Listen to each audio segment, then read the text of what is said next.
Another naysayer with credentials was Polly Adler, New York's best-known madam of high-class brothels, and an authority on the underworld society of the 1930s and 40s.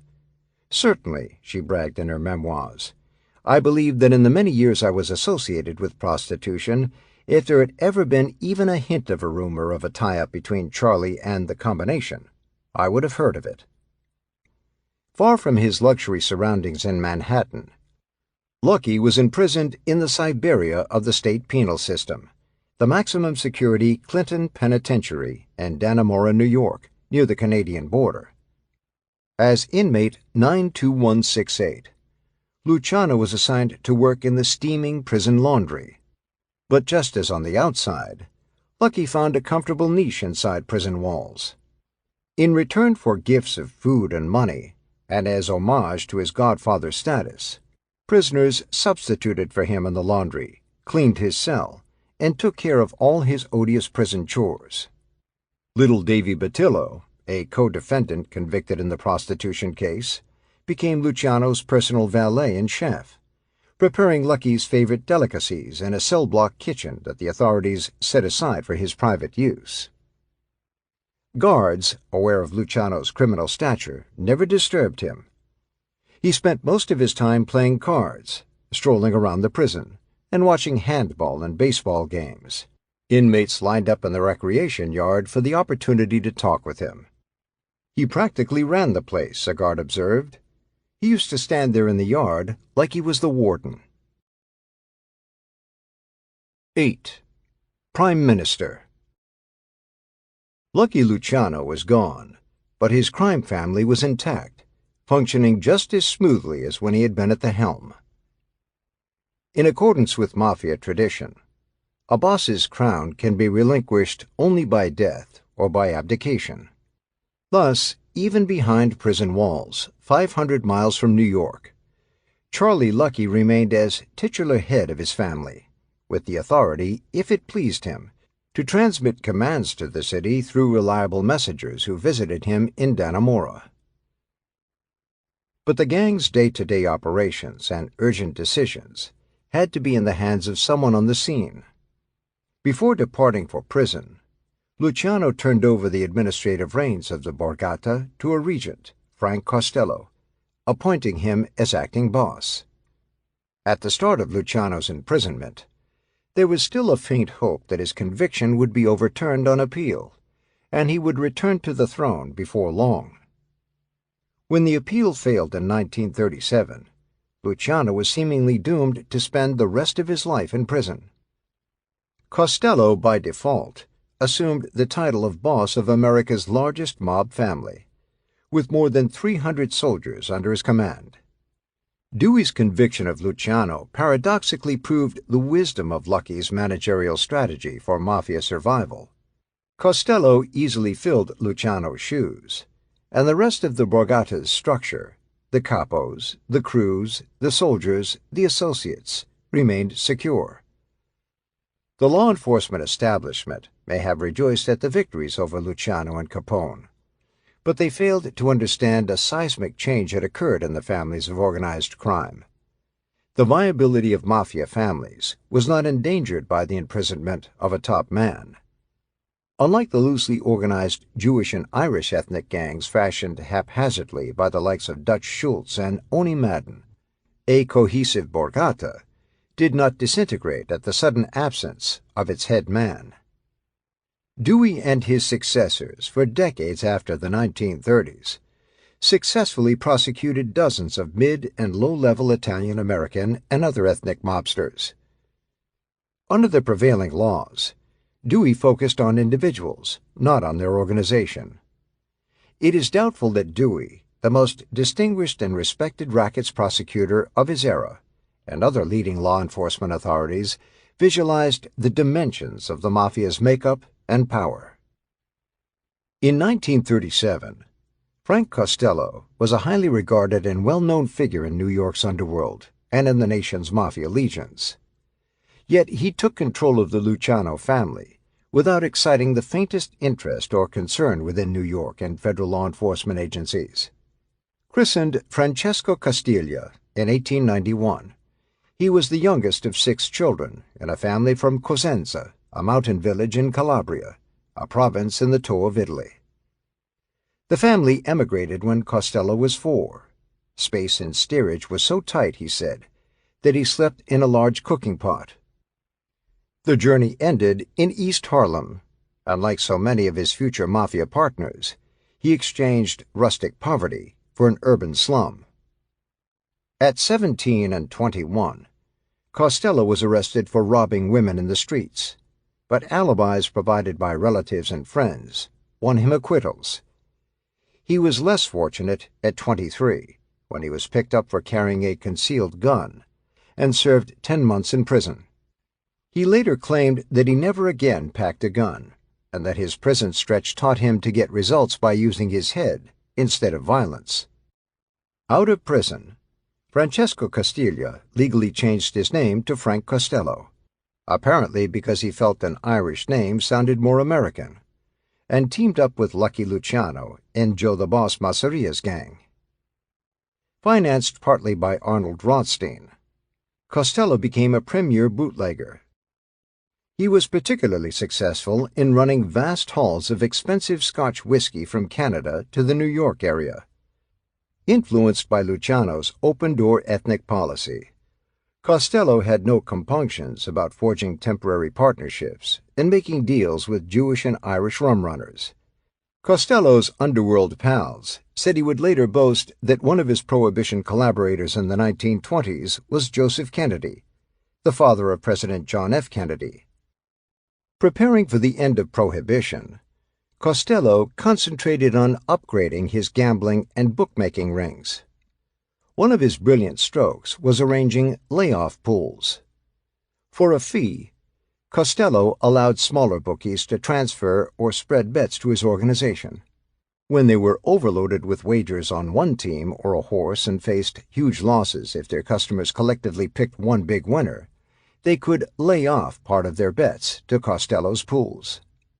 Even before the death of Prohibition, New York's gangland recognized Costello's robust success as King of the Slots, in a sure-thing gambling gimmick. One of his fronts, the aptly named True Mint Novelty Company, ostensibly a candy-vending machine outfit, was the biggest supplier of illegal slot machines to mom-and-pop groceries, small soda fountains, and other neighborhood shops. At the height of the slots craze in the early 1930s, Costello's 25,000 one-armed bandits grossed about $500,000 a day. Profits were enormous, even though he had to share some of it with Luciano and others in the Borgata. Naturally, there were protection payoffs to Tammany Hall and police officials to encourage them to ignore the gambling laws. Conditions got sticky for Costello in 1934, when the reform administration of Republican Infusion Party Mayor Fiorello H. LaGuardia ousted the Tammany Democrats from City Hall. LaGuardia's police raids on slot suppliers uncovered records revealing that, in 1932 alone, Costello's machines brought in $37 million. Vowing to cleanse the city of tin-horn gamblers and racketeers, the feisty LaGuardia got immense publicity mileage by personally wielding an axe to destroy confiscated machines and dumping them into the river. While LaGuardia's campaign did rid the city of slots, Costello found an alternate site for his arsenal of machines. Going into partnership with a Southern Mafia family and the corrupt Huey Long political machine in Louisiana, he flooded bars and clubs in New Orleans and suburban towns with his one-armed moneymakers. At the time, New Orleans was so openly hospitable to bookies, roulette wheels, and high-stake card games that visitors were genuinely unaware that gambling was illegal in the state. The LaGuardia administration's anti-slots crusade was a minor inconvenience hardly interfering with Costello's overall operations, or those of the other Mafia families. As a new boss, Costello faced a larger threat from a resentful rival in his own family, Vito Genovese, who believed he was Luciano's rightful heir. Genovese's ambitions could not be easily dismissed by Costello. He ran one of the toughest crews in the family. His crew had been Luciano's main hitmen. A glare from Genovese's dark eyes from beneath bushy eyebrows intimidated the bravest mafioso. 6 years younger than Costello, Genovese had emigrated as a teenager from Rossellino, a town near Naples, had little schooling, spoke passable but broken English, and made his headquarters in the Little Italy section of Manhattan. Despite his reputation as a thief, thug, and killer, the burly Genovese was only arrested once, when he was 20, on a gun charge, and served 60 days in jail. His penchant for solving problems, even romantic ones, through violence, became mafia lore. Vito's first wife died in 1931 of tuberculosis, and he fell in love with a married cousin, Anna Vernetico. Associates believed Vito had her husband strangled to death so that he could marry her. When Costello took over from Luciano, Genovese was branching out into drugs and was the family's leading narcotics trafficker. A murder case, however, relieved Costello of immediate worries about Genovese's jealousy. In 1937, Vito was implicated in the killing 3 years earlier of a partner who had helped him in a swindle.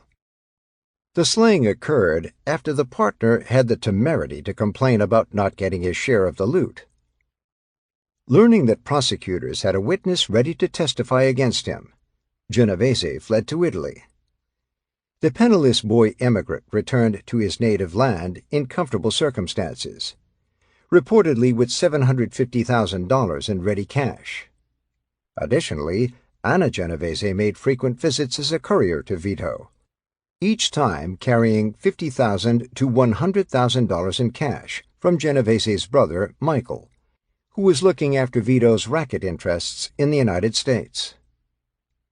Genovese's departure removed internal hostility to Costello's reign from other factions in the family and quelled resentment of his large slice of the family's spoils from gambling, loan sharking, garment center shakedowns, and the routine thefts and hijackings. The good times enabled Costello to establish himself in legitimate businesses, using relatives as screens for investments in liquor importing, real estate, and oil companies. Unquestionably, the most dangerous of Costello's activities was his subtle infiltration of important government institutions through his influence in the city's Democratic Party. He was the shadowy broker who undermined justice in the courts and corrupted major officials to protect mobsters and their rackets. Picking up from Luciano's liaisons with Democratic politicians, Costello used outright bribes and secret contributions to cultivate unprecedented criminal control over Tammany Hall. Dating back to 1789, Tammany Hall, or its official title, the Executive Committee of the New York County Democratic Committee, was the prototypical big city political machine by the 1930s. The name Tammany Hall was synonymous with rigging elections, awarding municipal contracts, and handing out patronage jobs. Except for an occasional and short-lived victory by reformers uniting with the Republican Party to elect an independent mayor, Tammany had dominated the city's government for more than 100 years. William Marcy Tweed, Boss Tweed, Tammany's chairman in the 1850s and 1860s, became an unparalleled symbol of corruption. His most outrageous plundering was the construction of a courthouse behind City Hall that should have cost $250,000. Under Tweed's guidance and sticky fingers, the price tag soared to $12 million. Tweed's excesses finally landed him in jail, where he died in 1878. But his scandals failed to end Tammany's influence. He was the last Protestant head of Tammany, and his demise led to a takeover by a succession of Irish-American politicians who were in charge when Costello moved in. Fiorello LaGuardia's election in 1933 and his bashing of Tammany unexpectedly made the Democratic machine politicians more subservient than previously to mob money. Under the benevolent administration of the Playboy Mayor Jimmy Walker from 1926 to 1933, Tammany had filled thousands of municipal posts and got kickbacks from job holders. LaGuardia stripped Tammany of its patronage, its hoard of civil service jobs, and its ability to obtain graft by fixing municipal contracts. Bereft of its normal flow of funds to ensure elections to scores of vital city posts, including judgeships and district attorneys, Tammany turned to Frank Costello. The mob boss gladly opened the money spigots, and in return became the de facto head of Tammany Hall. Costello ran Tammany for decades, noted Ralph F. Salerno, a New York City detective and an expert on organized crime. A lot of politicians and judges owed their elections and positions to him. Until Costello came along, the city's Democratic Party was largely in the grip of Irish ward heelers. The Mafia boss thought it was time to install more Italian-American district leaders in Tammany's hierarchy, many of whom were on his payroll, and he did so. The changes in effect placed a Mafia leader in charge of the Democratic Party's most important branch in the city, with the power to nominate candidates for the highest elected offices. Thomas Kessner, a biographer of LaGuardia, found that Costello reversed the relationship that had existed between the mob and Democratic leaders. In its heyday, Tammany had sold organized crime protection. But by the 1940s, the gangster Frank Costello called the shots. And before he was through, Tammany spoke with an Italian accent, Kessner wrote. Other Mafia bosses became indebted to Costello for exerting his sway when their soldiers and associates needed a favor from a judge, a prosecutor, or a well-placed city official. Costello's ability to pull political and judicial strings enhanced his standing in the Mafia's commission and his bargaining strength with other bosses. Among mafiosi, his political savvy earned him a proud nickname, the Prime Minister. Judges, important politicians, congressmen, authors, and New York society and cafe figures had no qualms about attending soirees that Costello frequently hosted in his penthouse at the Majestic Apartments overlooking Central Park. Tastefully decorated in Art Deco style, the only ostentatious notes in the apartment were a gold-plated piano and several slot machines. The affable Costello made no attempt to conceal his fascination with gambling, urging his guests to take a whirl at the slots. Unfailingly, every player won a small jackpot of clanking coins. When a guest tried to return the quarters, Costello admonished him, "What do you think I am, a punk? Nobody loses in my house." Costello successfully camouflaged his political muscle and his criminal background from the public until 1943, when he was tripped up by a legal wiretap on his home phone installed by rackets investigators working for Frank S. Hogan, the Manhattan DA who succeeded Tom Dewey. The inquiry failed to implicate Costello in any rackets charge, but the wires caught him talking unabashedly about his involvement in election campaigns. A conversation with Thomas Aurelio, who had just gotten Tammany Hall's nomination for a state Supreme Court judgeship, clearly exposed Costello's ability to put judicial robes on obliging candidates. "Good morning, Francesco. How are you? And thanks for everything," Aurelio said as an opener. "Congratulations," Costello replied. "It went over perfect. When I tell you something is in the bag, you can rest assured." "Right now," the grateful Aurelio continued, "I want to assure you of my loyalty for all you have done. It's undying." At a hearing concerning the nomination, Costello readily admitted that he had obtained Tammany's blessings for Aurelio, which assured his election. An imperturbable Costello acknowledged that he had put in office the current Tammany Hall leader, Michael Kennedy, by persuading 4 district leaders to swing their support to him. Costello had a simple explanation as to why the district leaders followed his advice. They were old friends. The DA released the telephone tapes to the press in an attempt to derail Aurelio's judgeship. Nevertheless, with Tammany's backing, Aurelio was elected to a 14-year term. The disclosures of Costello's behind-the-scenes political strength brought him widespread notoriety, but failed to loosen his grip on Tammany Hall.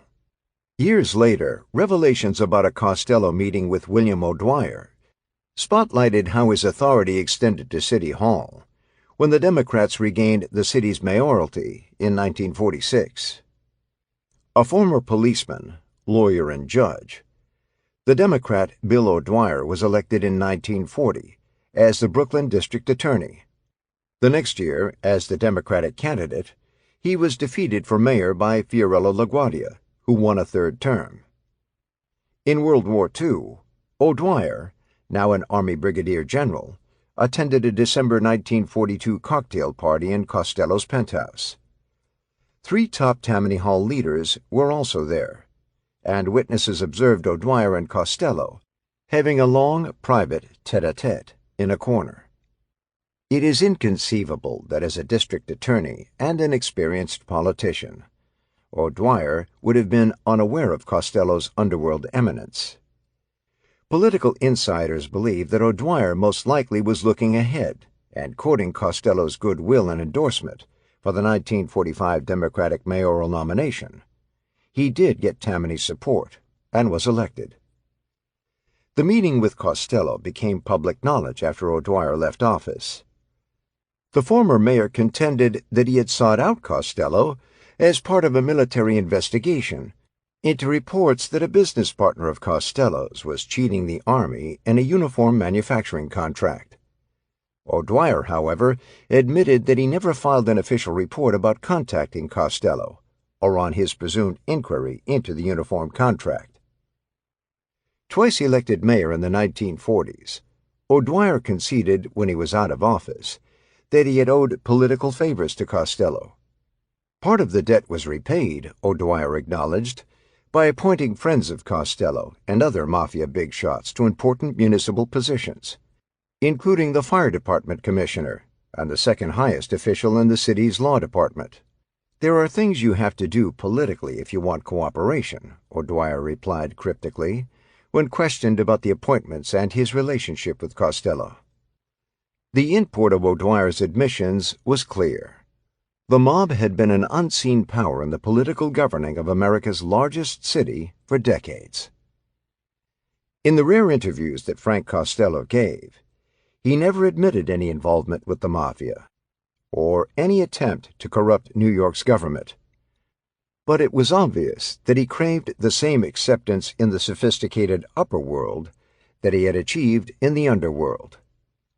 "Other kids are brought up nice and sent to Harvard and Yale," he said, lamenting his meager education and his D's and Do's street talk diction. "Me? I was brought up like a mushroom." Searching for inner peace while hovering between criminal affiliates and respected society, Costello tried psychoanalysis. His analysts suggested that the successful mobster was ashamed of his past and recommended that he ditch his old pals and develop new relationships by spending more time with cultured friends. It was an impossible solution for a Borgata boss, and Costello dropped the analyst instead of the gangsters.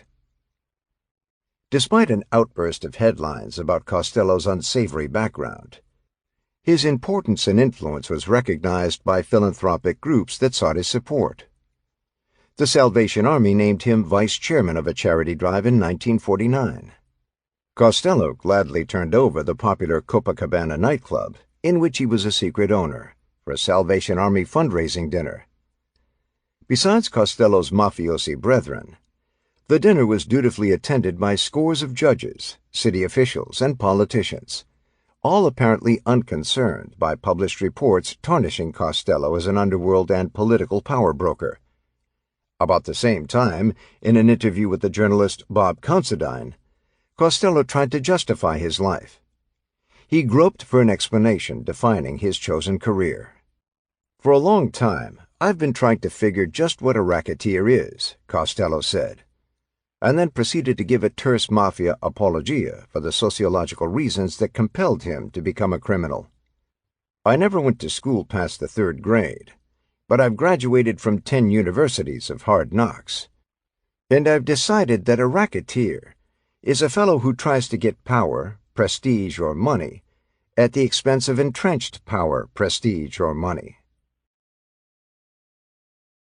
9. Murder Incorporated. With his conservative, smartly tailored appearance and genial smile, Frank Costello reinvented himself to his society friends as a successful gambler-investor, an average nonviolent businessman. Like much of his life, Costello's public persona was a fraud.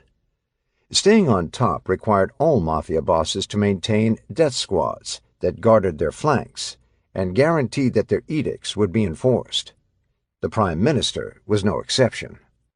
Whenever violence or threats were required to protect his assets, Costello often counted on Willie Moretti, a longtime hoodlum buddy from Prohibition days and the Masseria gang.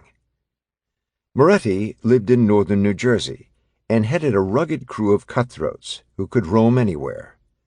Another private deadly resource available to Costello and other mafia hierarchs was a band of professional contract killers that a newspaper reporter would one day dub Murder Incorporated.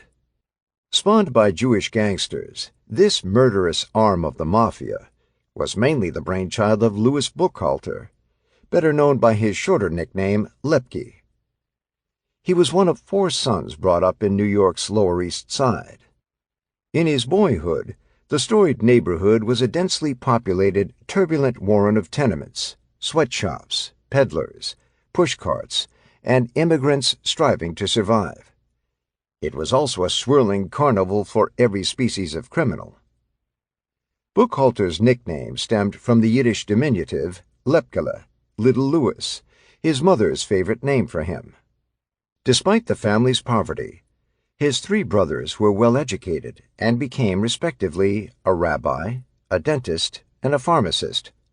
In contrast, by the time Lepke Buchalter finished the 8th grade, he was a well-schooled mugger and an accomplished pickpocket. Sent as a juvenile to reformatories and prison for robberies and thefts, in 1920, at age 23, he was released just in time for the advent of Prohibition. Slightly built and physically unimposing, Lepke signed on as a strong-arm enforcer for Arnold Rothstein and other Jewish gangsters, mainly for strike-breaking duties in the garment center. By 1927, Lepke had shot his way to the top of a predominantly Jewish gang, the Guerrilla Boys, and learned it was more profitable to take over union locals than to work solely as a strikebreaker. That way he could cash in from both sides, terrorizing and shaking down both owners and unions in the garment, fur, trucking, and bakery industries. The Guerrilla Boys' murderous record was known and appreciated by the Mafia's high command. Albert Anastasia gave the contract to assassinate Dutch Schultz to Lepke, who dispatched 3 of his accomplices to finish off the Dutchman. In the 1930s, many garment manufacturers operated factories and shops in Brownsville, a largely Jewish neighborhood in Brooklyn. Lepke hired a local gang of young killers and loan sharks to handle his garment industry rackets there.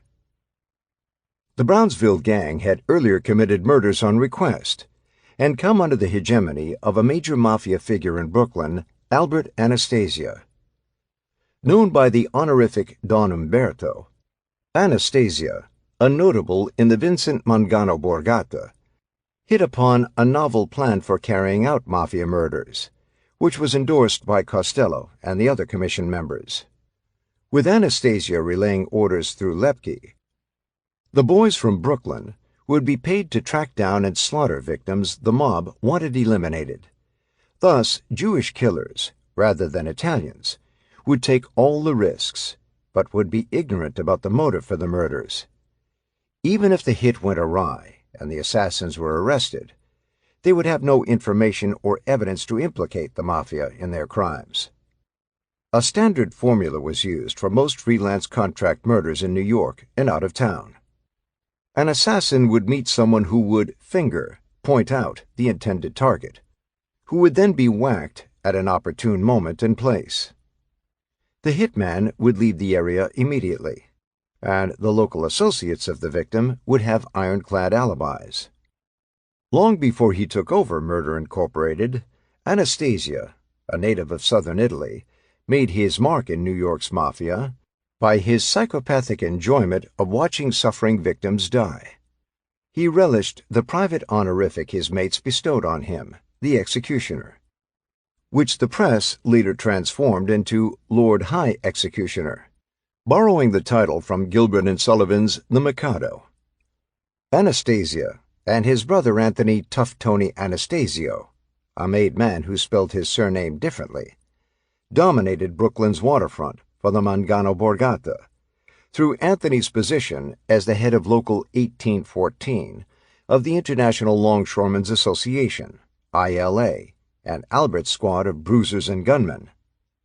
Even in hard times, the Brooklyn piers were a treasure chest for the two brothers and the Mangano family. Most longshoremen were not steadily employed by stevedoring companies, and jobs were parceled out by ILA foremen at shape-ups when ships docked. Kickbacks to foremen from workers needing jobs were routine, with a large portion of the payments funneled to Tough Tony, who appointed the foreman. All of the mob's bread-and-butter gambling and loan-sharking rackets on the waterfront were monopolized by Albert the Executioner, and inside knowledge about valuable cargo entering and leaving the harbor provided ripe opportunities for big-time hijackings and thefts. For about 5 years, the contract murder plan operated smoothly for the Mafia and Lepke.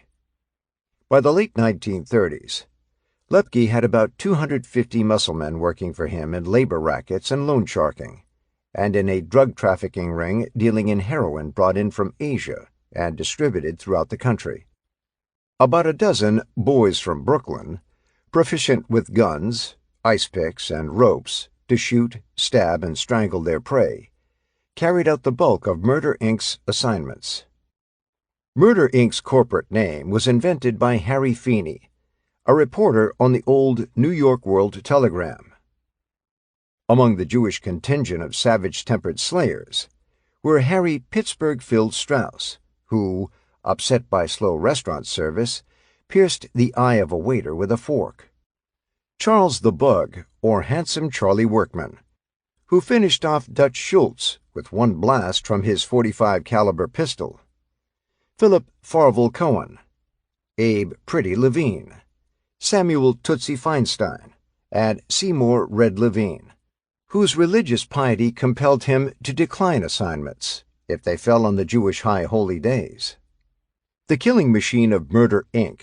was partly integrated, and Anastasia sometimes called upon a corps of Italian-American assassins, including Harry Happy Maione, Frank Dasher Abandando, and Vito Chickenhead Gorino, who sharpened his skills by shooting off the heads of live chickens. Unlike the frightening Albert Anastasia, his partner in murder, Lepke appeared unintimidating, with soft brown eyes and a mild voice. His passion for reading, spending nights at home with his wife and young son, and playing golf, instead of carousing with boisterous flunkies, brought him a collegial nickname that he liked, the Judge. This outward demeanor was totally deceptive. Ordering murders was part of his routine agenda, and he seemingly enjoyed participating in the gruesome ones. Homicide detectives were never able to pinpoint the precise number of slayings committed by Murder, Inc., but prosecutors estimated that the contract killers left a trail of at least 60 bodies. Some law enforcement officials believed the total was far above 100, with most of the slayings in the New York area. There was also disagreement over how many were ordered by the Mafia and how many were killed solely for Lepke's benefit or for other clients. The efficiency of Murder, Inc., and rumors of the mob's matchless death platoon reinforced in America's underworld the terrifying effect of a Sicilian proverb: between the law and the Mafia, the law is not the most to be feared. Various techniques were used for Cosa Nostra rub-outs, often depending on the motive for the slaying.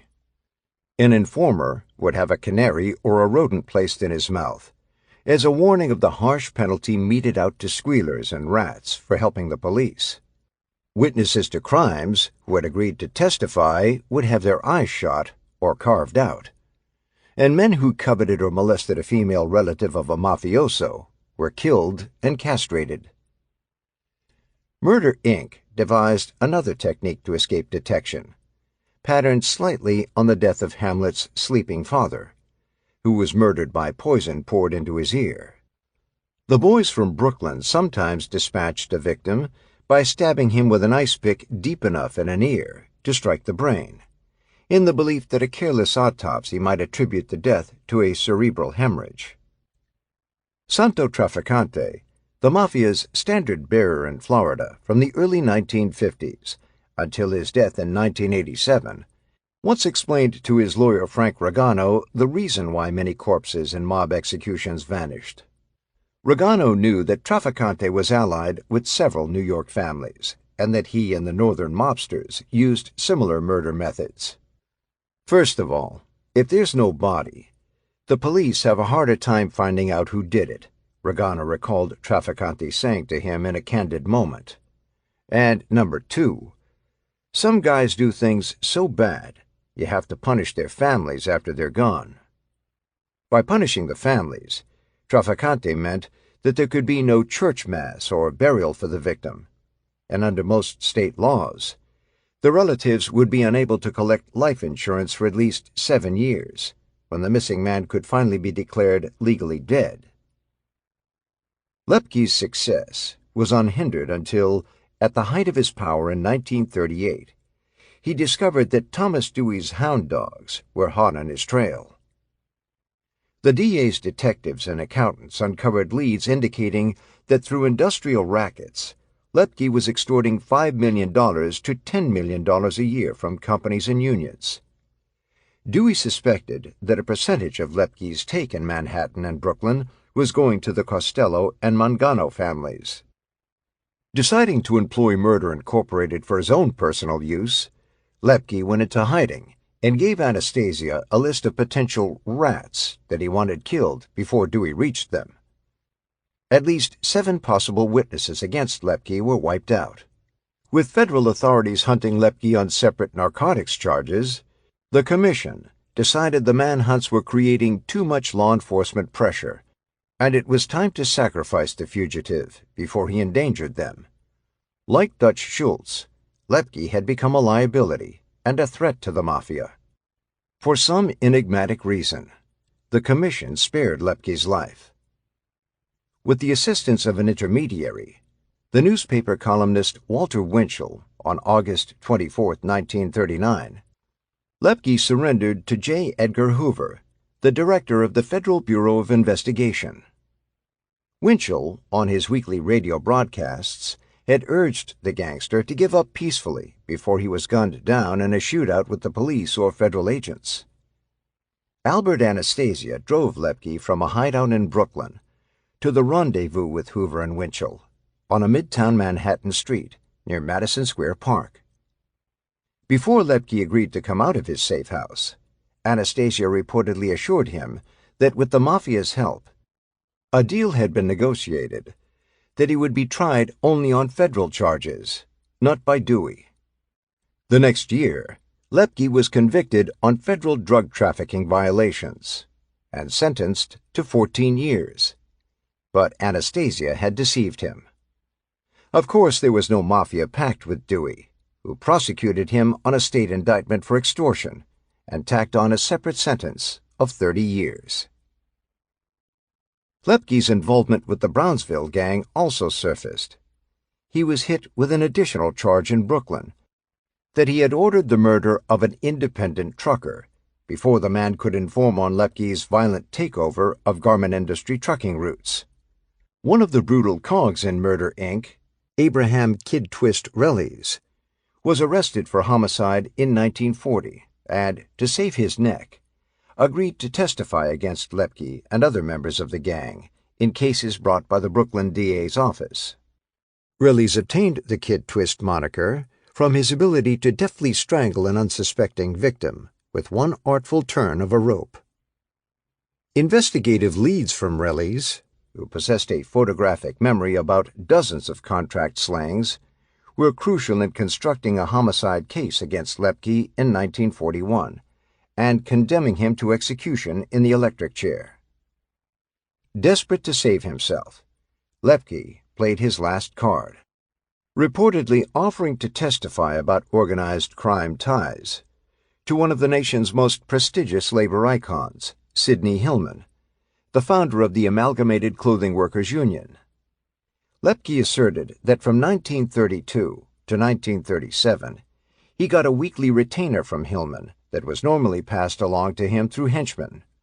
A portion of the payment, Lepke indicated, went to Luciano and other mafiosi, who also had their hooks into the union and garment industry rackets. The payoffs were mainly for slugging or enforcement work against union and management troublemakers who were causing problems for Hillman. Lepke claimed that he occasionally met privately with Hillman, and that the labor leader once gave him a $25,000 bonus for helping his union win a tough strike. Lepke's most serious accusation implicated Hillman in the 1931 murder of a garment manufacturer who had fiercely resisted a unionizing drive by the Amalgamated. Lepke's accounts were passed on to the Manhattan District Attorney's Office, the FBI, and the Federal Bureau of Narcotics. Two of Lepke's butchers, Paul Berger and Albert Tannenbaum, who were under arrest on murder and other accusations, added substance to Lepke's allegations by declaring that they could verify segments of his stories about Hillman. Dewey had long been distrustful of Hillman and the city's other powerful clothing industry union head, David Dubinsky, the president of the International Ladies Garment Workers Union. Soon after his appointment as a special prosecutor, Dewey invited the two union dignitaries to his home for dinner, seeking their help in combating the industry's gangsters. Both adamantly denied the slightest knowledge of any racketeering or union corruption. Years later, after his retirement, Dewey, in an oral history of his life given to Columbia University, scoffed at Dubinsky's and Hillman's assumed ignorance. They both dealt with these gangsters and knew all about them, Dewey stated, but they wouldn't give me the slightest bit of help of any kind. None of the law enforcement officials and prosecutors who reviewed Lepke's claims launched a deep investigation into the assertions of Hillman's mob connections. Dewey's office and the other agencies said they lacked independent corroborating evidence of corruption and other grave felonies described by Lepke and his cronies.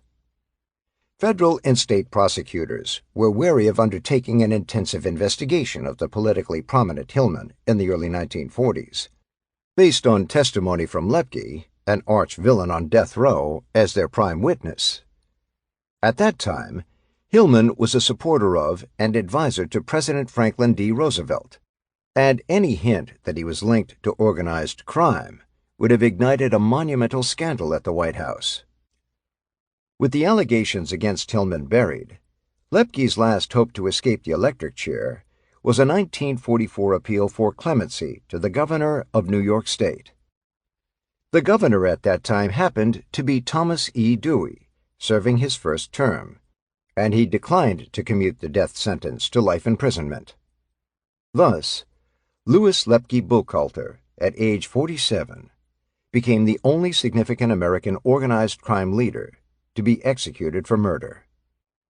In addition to Lepke, Abe Riley's testimony sent 6 other Murder Incorporated assassins to the electric chair, and 3 others to long prison sentences.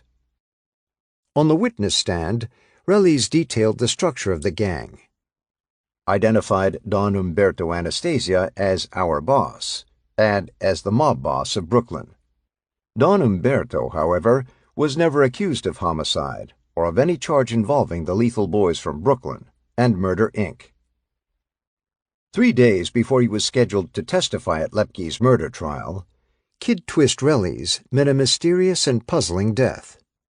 He and 3 other prosecution witnesses were under 24-hour police protection in a 10-room suite at Coney Island's Half Moon Hotel. Of the 4 material witnesses in protective custody, Rellies was the only one permitted to sleep alone in a private room. Just before dawn, on November 12, 1941, Rellies plunged to his death from a window in his room. According to the police, the 37-year-old Rellies used knotted bedsheet strips, strengthened with the length of copper wire, which he attached to a radiator to lower himself from his sixth-floor window. The makeshift rope snapped, dropping him at least 4 stories to his death. 3 of the 5 police officers guarding him claimed they were asleep, and 2 who supposedly were on duty said they had dozed off.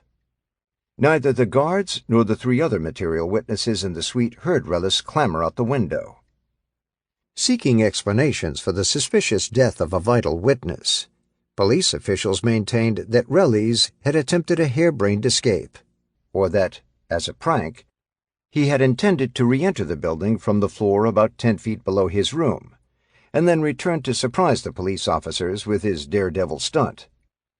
A skeptical press, wondering if Rellis might have been shoved out the window, immortalized his death in news stories such as "The Canary Who Could Sing But Not Fly."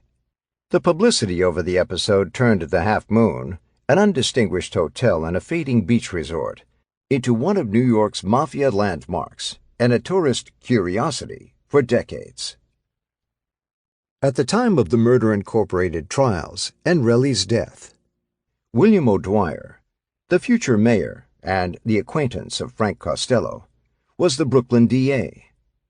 Several years later, an investigation under another district attorney, Miles F. McDonald, turned up a surprising angle. During Rellis' testimony at 4 Brooklyn trials, Albert Anastasia had gone into hiding, and O'Dwyer's office had put out a wanted notice to all police precincts that he was being sought for questioning. But after Rellis' death, the wanted notices were withdrawn by O'Dwyer's office, and the Mafia despot again was visible on the streets of New York and Brooklyn. Organized crime insiders said there were persistent rumors that Frank Costello and other Cosa Nostra bosses raised $100,000 for a contract to kill Rellis before he could implicate Anastasia. None of the policemen assigned to guard the celebrated Canary was ever brought up on charges of bribery or complicity in Rellis' strange finale.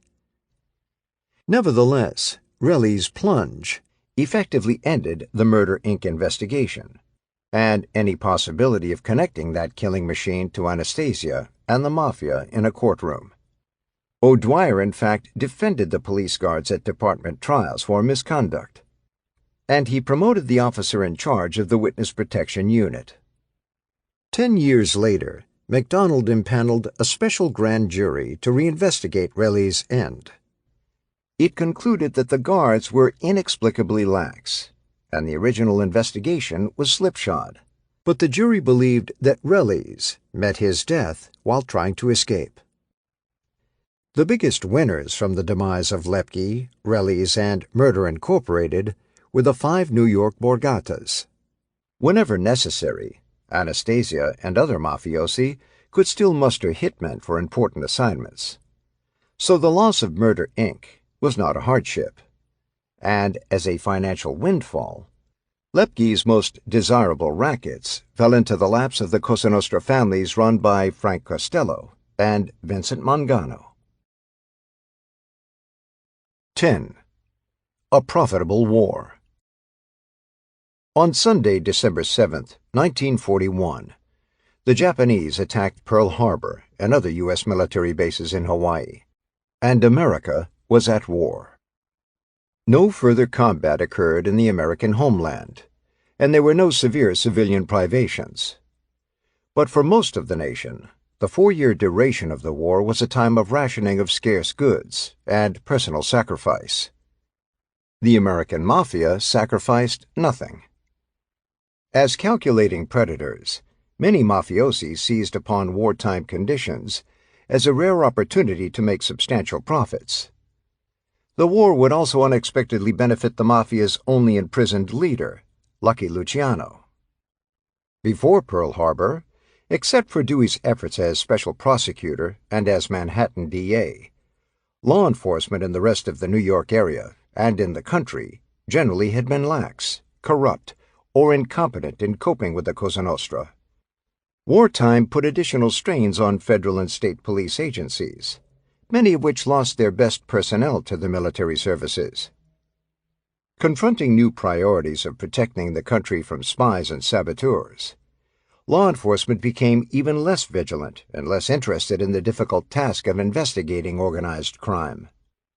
For the first time since the onset of the Great Depression, the war and the huge defense industry created a roaring economy, full employment, and an abundance of loose money looking to be spent. The New York mob's gambling mills in sports betting, horse racing, and numbers expanded mightily during the war, as economic worries vanished and other recreational and travel opportunities declined. But it was wartime rationing and the black market that generated the biggest gains for aspiring mafiosi.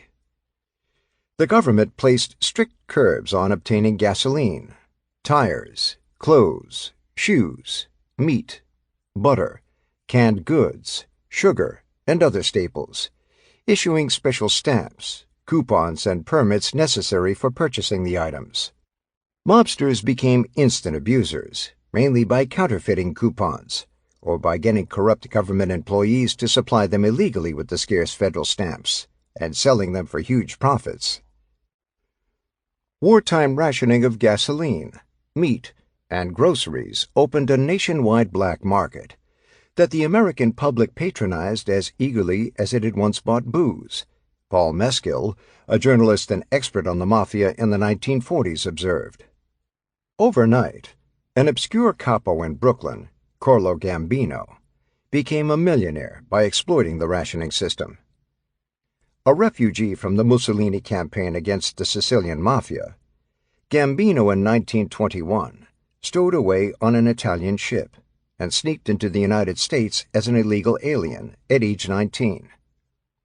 He settled in Brooklyn, where he had numerous relatives, and soon brought over two younger brothers, budding mafiosi from Sicily. At the start of the Castellamarese War, he was attached to Joe the Boss Massaria's camp. Before the battle ended in 1931, Gambino switched to the winning Maranzano faction, but actually stayed on the sidelines, dodging involvement in any dangerous scrapes. A bootlegger, closely associated with Albert Anastasia and Vincent Mangano, one of the founding 5 New York Godfathers, Gambino remained in the illegal booze business even after Prohibition ended, and in 1939 was convicted for conspiracy to defraud the government of liquor taxes.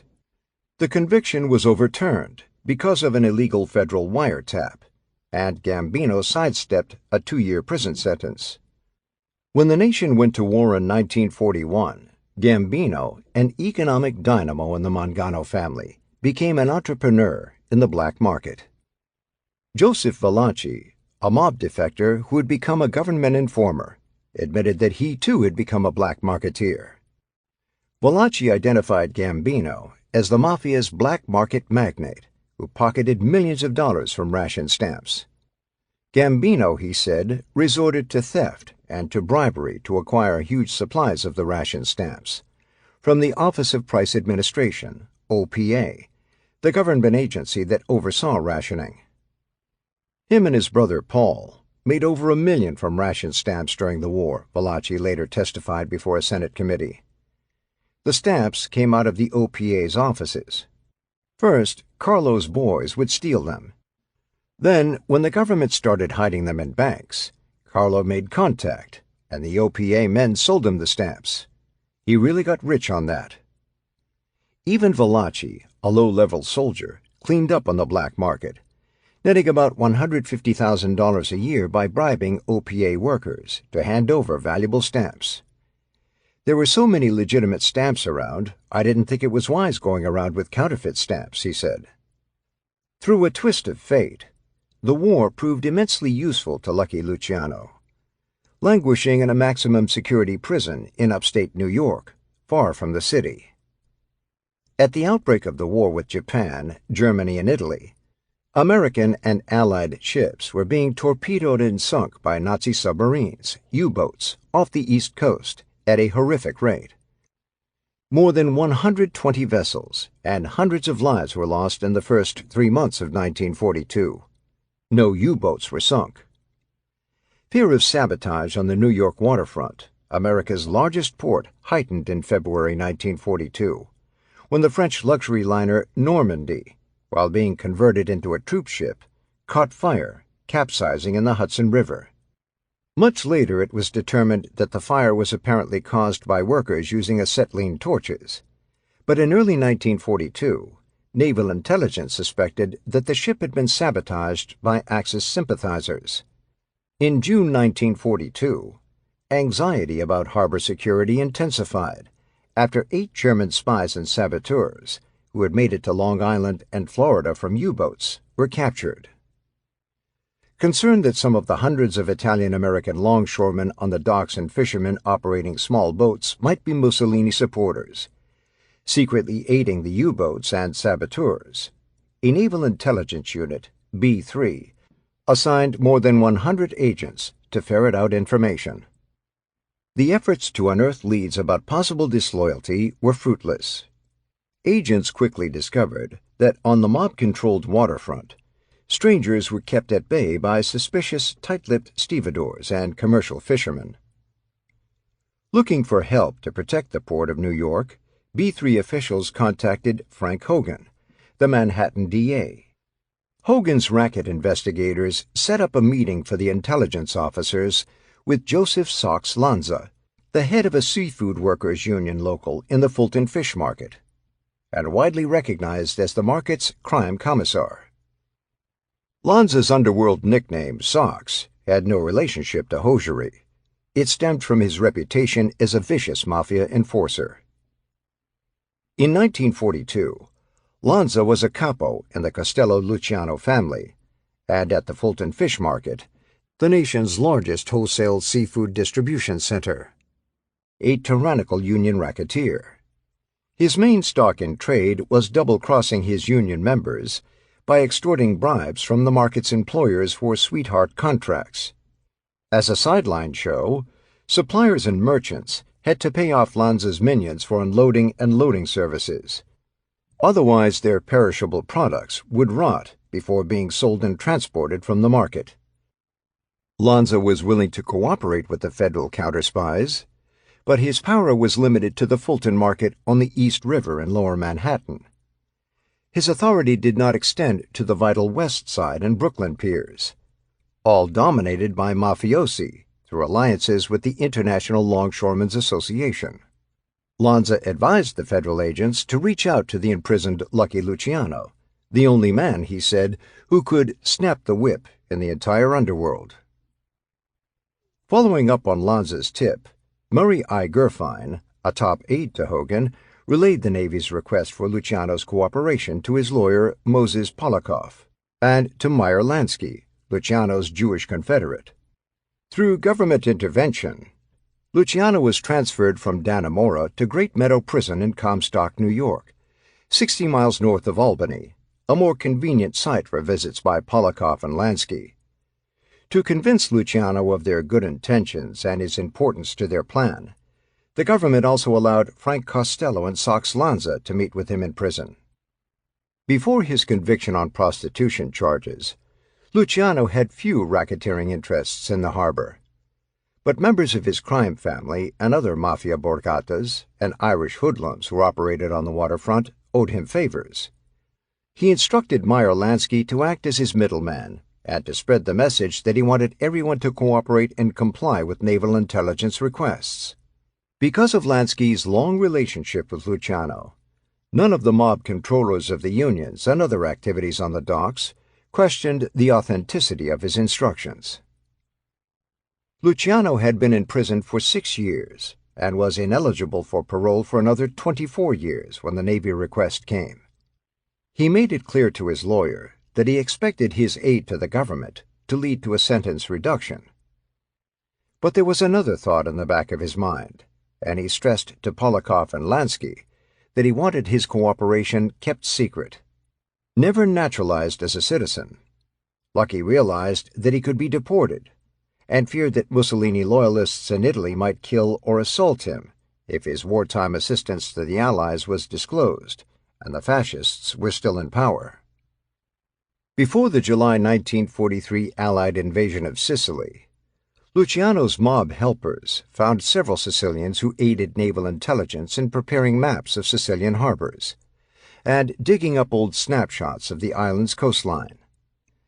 Press reports after the war that Luciano had managed to contact and instruct Sicilian Mafia leaders to assist in the invasion were absurd fabrications. Luciano was out of touch with the Sicilian Mafia, and neither they nor the American Cosa Nostra made any significant contributions to the Allied victory in Italy. Luciano's influence provided limited help to the war effort.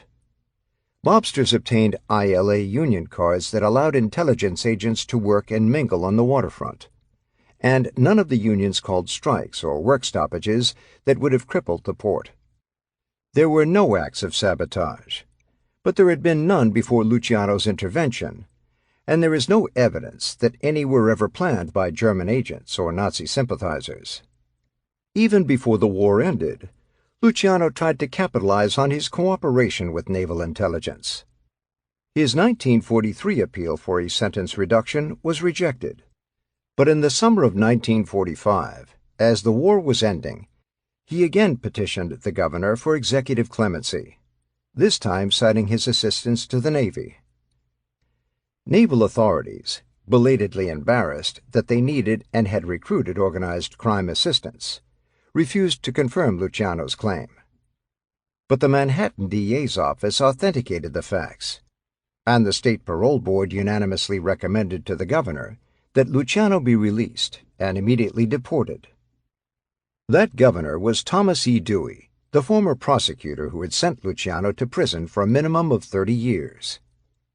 In January 1946, Dewey granted Luciano executive clemency, with provisions that he be deported, and if he re-entered the country, that he be treated as an escaped prisoner and forced to complete his maximum sentence of 50 years. Upon the entry of the United States into the war, Dewey said in a brief explanation for the release, Luciano's aid was sought by the armed services in inducing others to provide information concerning possible enemy attack. It appears that he cooperated in such effort, although the actual value of the information procured is not clear. Luciano sailed into exile on a cargo ship from a Navy yard in Brooklyn on February 10, 1946. The night before, Frank Costello and several other mafiosi, using their ILA connections, slipped past guards to board the ship for a farewell dinner of lobster, pasta, and wine with their erstwhile boss. Lucky was shipped back to his native Sicilian village of Le Carafridi, where he was given a royal welcome as a poor boy who had come back fantastically wealthy. Hundreds of villagers, unconcerned about his mafia ties, cheered and waved American flags as he was driven to the town square in a police car. But Luciano had no nostalgic or pleasant memories of the primitive village. He soon left for Palermo, and then Naples. Luciano's release created a damaging legacy for Dewey. Soon after the mobster's departure, news stories were published exaggerating his wartime assistance to the government. The syndicated columnist and radio broadcaster Walter Winchell reported in 1947 that Luciano would receive the Congressional Medal of Honor, the nation's highest military award, for his secret services. Winchell was suspected of getting that hot tip from an acquaintance and neighbor in his apartment building, none other than Frank Costello.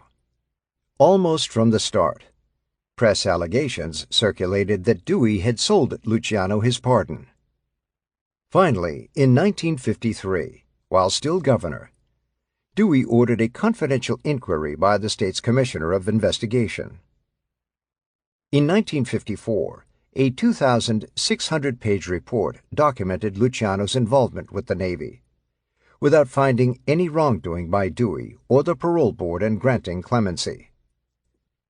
Naval officials in Washington reviewed the report and once again were chagrined that their reliance on the Mafia would be exposed.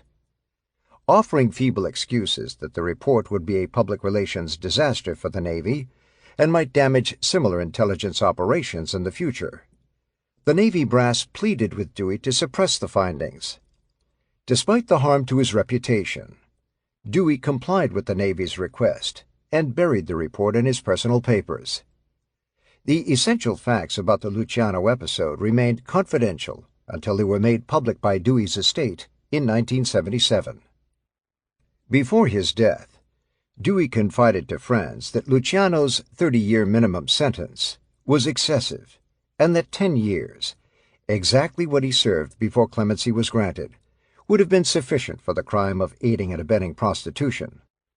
The former prosecutor was confident that Luciano had been an organized crime mastermind. But Dewey's odd comment about the harshness of the sentence buttressed the view of many independent observers, that the trial evidence against Luciano had been flimsy, and that the main witnesses against him, who later recanted, had been cajoled and pressured by Dewey's insistent investigators. Perhaps in commuting the sentence, there was a tinge of a troubled conscience in Dewey's concession that the sentence was overly severe. Was the former prosecutor acknowledging that he got the right man for the wrong crime? 11. Serene Times.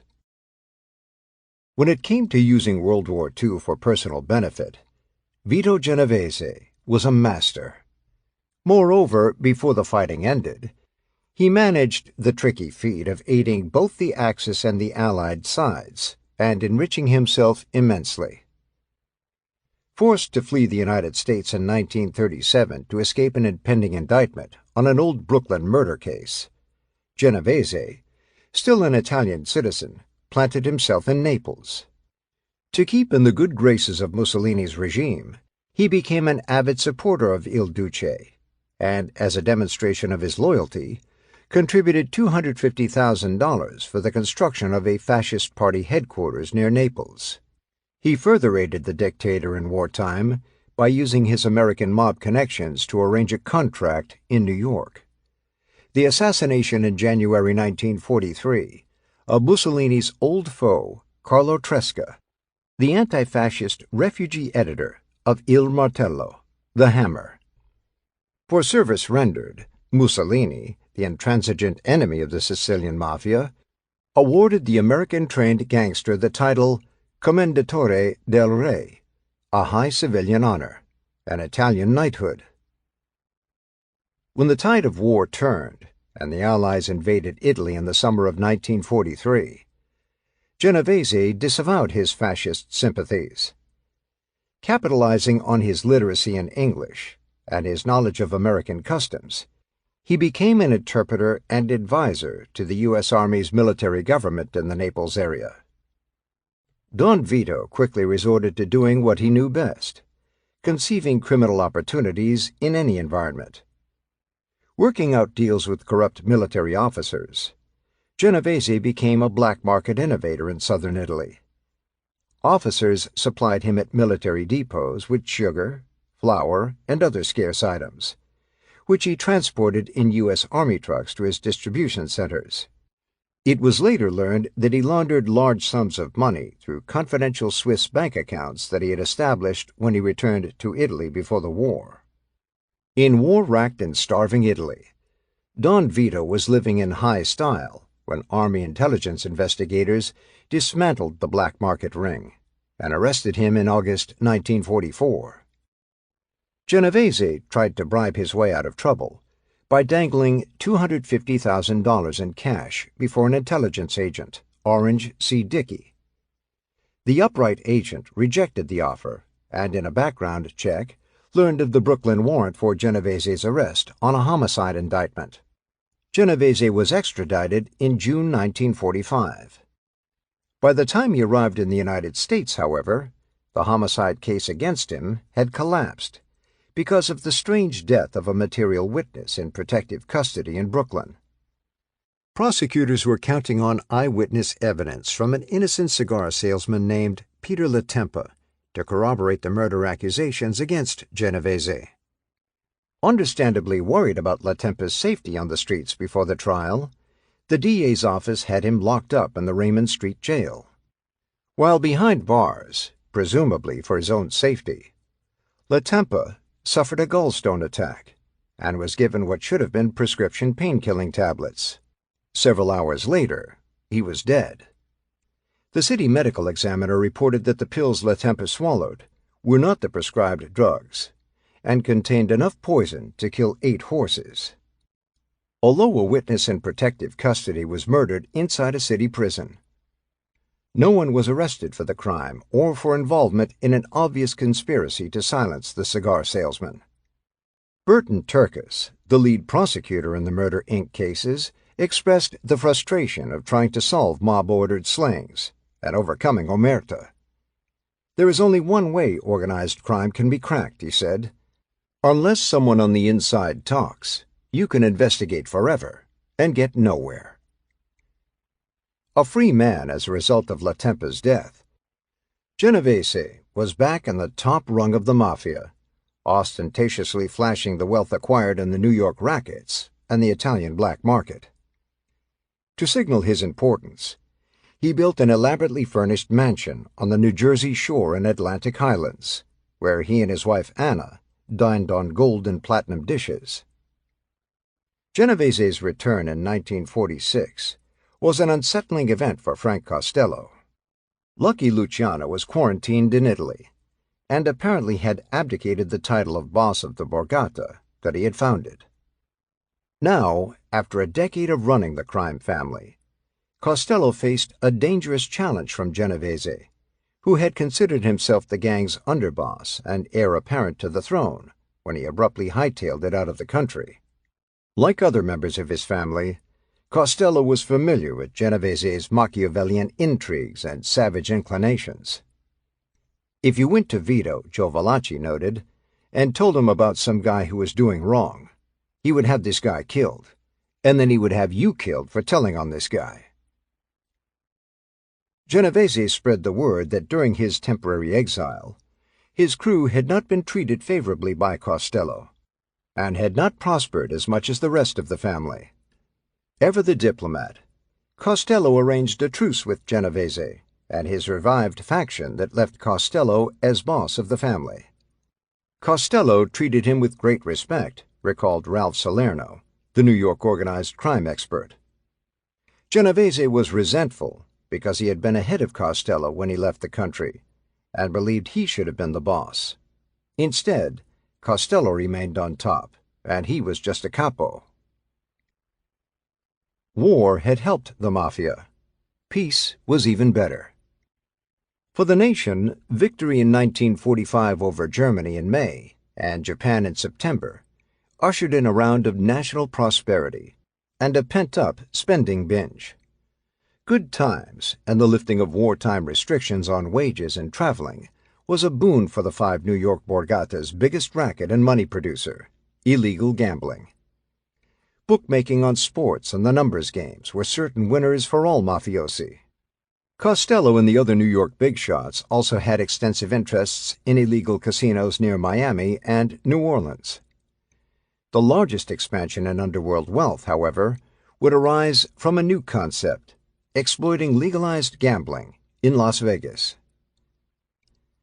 Various types of gambling had been sanctioned in Nevada since its frontier days in the 1870s, and in 1931, almost every conceivable form of gaming was authorized by the legislature, in the misconceived hope it would help the state overcome the Depression. At the end of the war, Nevada was the only state with wide-open gambling, but it was a minuscule industry in a hard-to-reach area that was unappealing to the high rollers. The handful of tiny casinos in Reno and Las Vegas resembled desert dude ranches with poker as the main attraction for their gambling clientele. Transforming Las Vegas from a dreary desert rest stop for drivers on the way to Los Angeles into a gambling mecca was the inspiration of Benjamin Bugsy Siegel, a garish Jewish gangster racketeer from the East Coast. Siegel was born in New York, and as a teenager teamed up with another ambitious Jewish hoodlum, Meyer Lansky. Both of them would provide valuable services for Luciano, Costello, and other Mafia bosses. Lansky, whose birth name was Meyer Sucholyansky, emigrated in 1911 as a young boy with his family from Grodno in Byelorussia, or White Russia, part of the Pale of Settlement, the area where Jews were compelled to live under the Tsars.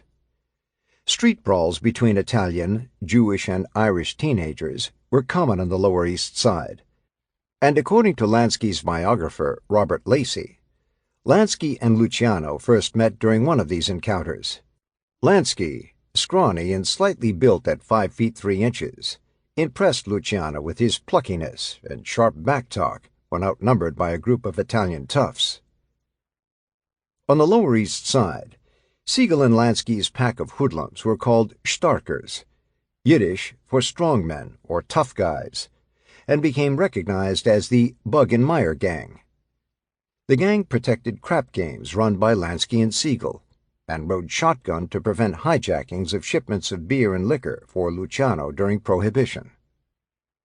Siegel supposedly acquired his nickname when a judge reviewing charges of a savage street fight commented, "You boys have bugs in your head."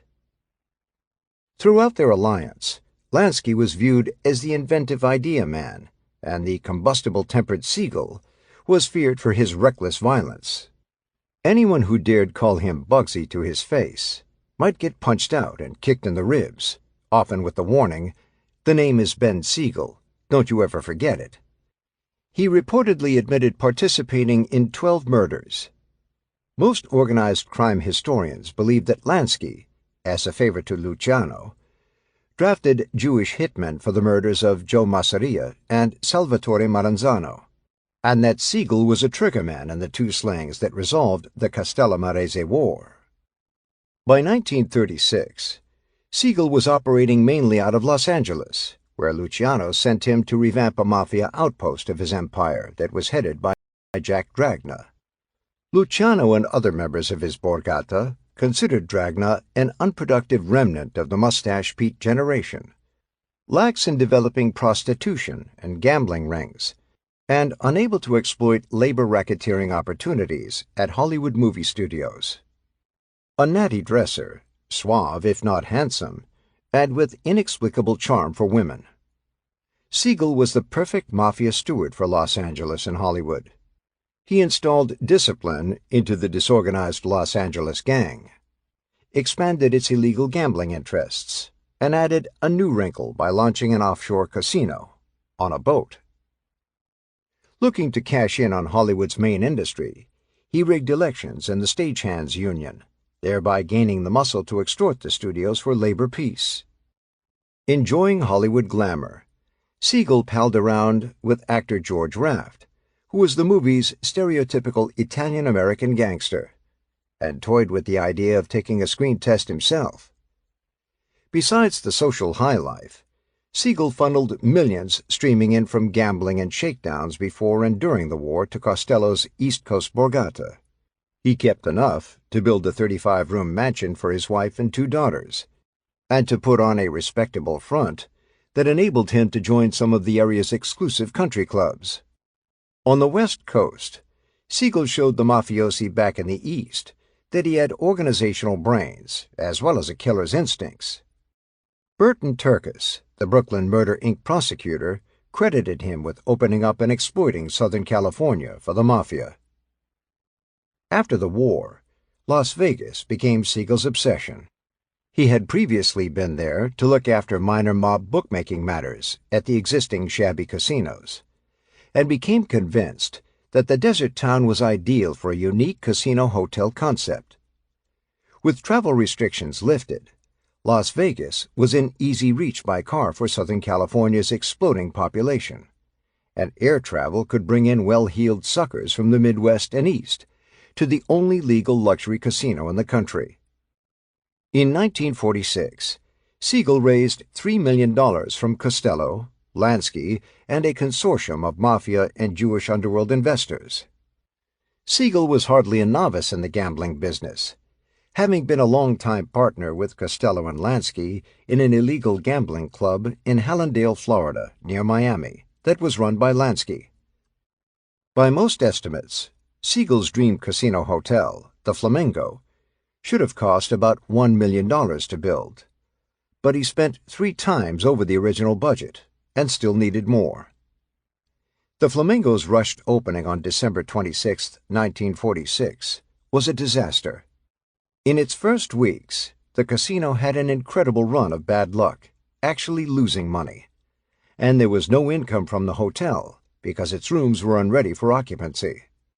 Siegel closed the Flamingo for 2 months to straighten out the kinks and to gather more investments and loans from his backers. The casino reopened in March 1947, but continued to lose money. On June 20th, 1947, Siegel was alone in the Los Angeles home of his mistress, Virginia Hill, who had stormed out after a spat.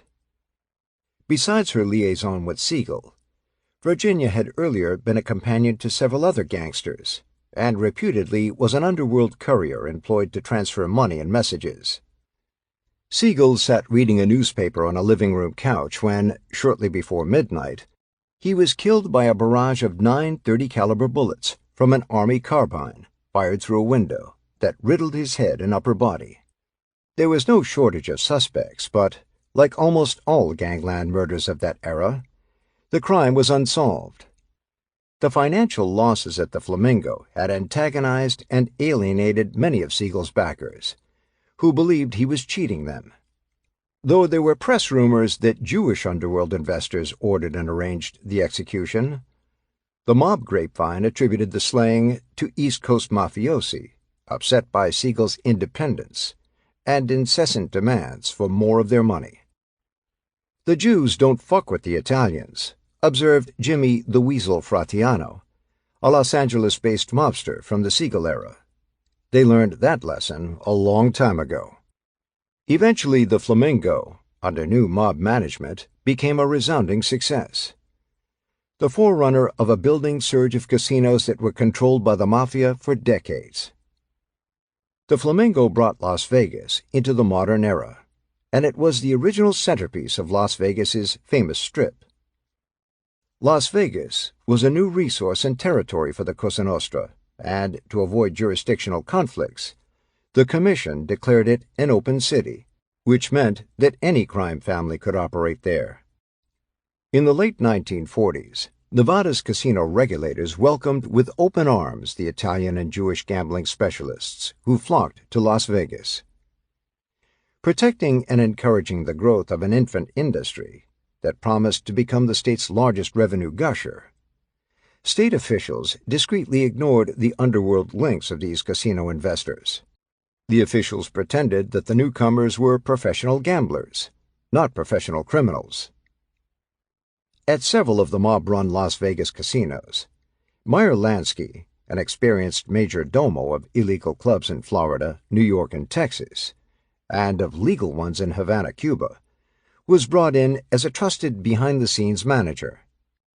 Lansky's illegal gambling clubs, commonly known as carpet joints, were more upscale, with fine food and drinks, and better furnished than the ordinary grimy parlors run by the mob in New York and other big cities. He was unequaled at the bookkeeping art of skimming, diverting cash before it was counted as a casino's winnings, to avoid paying the state of Nevada its share of the earnings.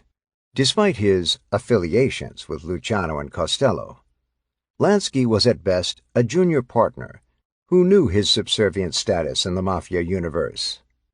Among his unschooled criminal companions, he was admired as a financial wizard, a deep thinker who was a member of the Book of the Month Club.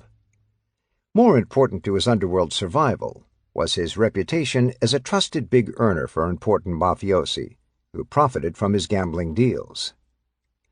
Yet because he was not of Italian heritage, Lansky could never become a made man or be admitted into the Cosa Nostra's inner councils, where policies were set and life and death decisions were made. He took orders and never gave them. The inspiration for the Mafia's bonanza in Las Vegas must be attributed to the pioneering efforts of Bugsy Siegel. He was the first important criminal to recognize the potential of legalized gambling in Nevada. Howard Abedinsky, an organized crime historian, says. Lansky biographer Lacey points out that Siegel's murder put his new gambling palace on the front pages of most newspapers in America. Ironically, it was the enormous coverage of Bugsy's death that publicized the Flamingo and helped make the entire Las Vegas Strip famous. Expanding into Las Vegas was another Mafia success that met no concentrated resistance from the authorities. Even when not corrupted by mob money, federal and local law enforcement efforts against the high and low ranks were woeful and uncoordinated. Federal agencies and police departments around the country operated independently, rarely sharing intelligence information, and sometimes stumbling over each other in their infrequent investigations of a mobster or a Cosa Nostra racket. The Federal Bureau of Investigation, the nation's largest crime-fighting force, had the interstate jurisdiction to delve into almost any crime that occurred from coast to coast. J. John Edgar Hoover, the FBI's director since its inception in 1924, dismissed as fantasy suggestions that an American mafia or any interrelated national crime organization existed. As a result, there were no FBI authorities on organized crime. Through the 1940s, not a single agent, even in mob-infested cities like New York and Chicago, was assigned exclusively to organized crime work. An unsurpassed manipulator of the press, movies, television, and radio, Hoover crafted the spurious image of the omnipotent, incorruptible G-Man, overcoming the nation's most dangerous criminals and foreign enemies. His main targets in the 1930s were kidnappers and bank robbers, and he reaped enormous acclaim from his agents stalking and gunning down John Dillinger, the much-publicized bank bandit. During World War II, the FBI's emphasis shifted to enemy spies and saboteurs. With the beginning of the Cold War in the late 1940s, the Bureau focused on Soviet espionage and suspected communist and leftist traitors. Hoover's standard rebuttal to questions about the possible existence of an interstate crime syndicate and sophisticated organized crime gangs was to label them as mere hoodlums and regional police problems outside the FBI's jurisdiction. The federal government can never be a satisfactory substitute for local government in the enforcement field. Hoover once chided a congressional committee that raised the question. Even the use of the word mafia in internal bureau communiques and reports was banned by Hoover. He prohibited agents from working undercover to infiltrate and expose illicit complex enterprises, fearing that associating in any manner with criminals might someday taint or compromise the FBI's integrity. Playing it safe, Hoover compiled glowing statistics by concentrating on easily solved federal crimes, especially interstate shipments of stolen cars and bank robberies. Stolen cars could be traced through tips on where they were stored and vehicle identification numbers. Bank holdups were often committed by inept amateurs, who could be traced down easily through witness identifications and license plate numbers of getaway cars. A consummate bureaucrat and power broker, Hoover maintained confidential, unflattering dossiers on congressmen and government officials, gray mail, to discourage critics who might have the courage to challenge his views. Typically, he would use messengers to subtly inform a legislator or an official that the Bureau was aware of an ethical or romantic lapse, and that Hoover, as a friendly gesture, would do his best to suppress the embarrassing information. The FBI director serves at the pleasure of the president, and Hoover held on to the post for 48 years, even though Presidents Harry Truman and John F. Kennedy despised him. He ran the Bureau as his private kingdom, and his idiosyncrasies became enshrined. Agents were supposed to represent his vision of the ideal white American male. Until the final years of his reign, Hoover personally vetted each trainee at a brief meeting in his office, and a damp or limp handshake automatically disqualified the prospective agent. He instituted a rigid dress code, known as Hoover Blue, requiring all agents on duty to wear dark business suits with a white breast pocket handkerchief, white shirts, gleamingly polished black shoes, and hats. Ties, of course, were de rigueur, but rookies in training school were informed that red ones were banned because Hoover considered the color insincere.